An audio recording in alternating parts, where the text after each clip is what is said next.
In today's video, I'm going to teach you how to add an image gallery in Wix. To get started, open your Wix site and make sure you're on the page where you want the gallery to appear.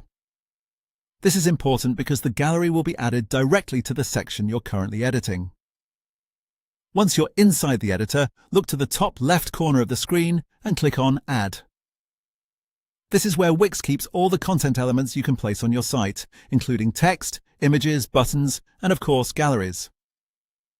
After you click Add, a panel will open with different categories. From there, click on Elements. This section gives you access to visual items you can insert into your page layout. Once you're inside Elements, find the Image section and click on it.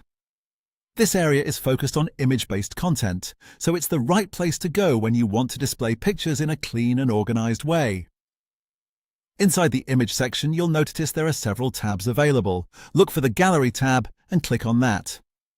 This is where Wix groups its gallery options, making it easier to choose a layout that matches the style of your website.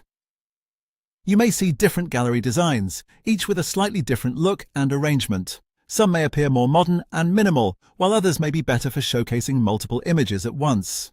Now simply browse through the available gallery templates and click on the one you'd like to use. As soon as you select it, Wix will add that gallery to your page. At this point, the gallery is already inserted, so the main setup is complete. If needed, you can reposition the gallery on the page so it fits naturally with the rest of your content.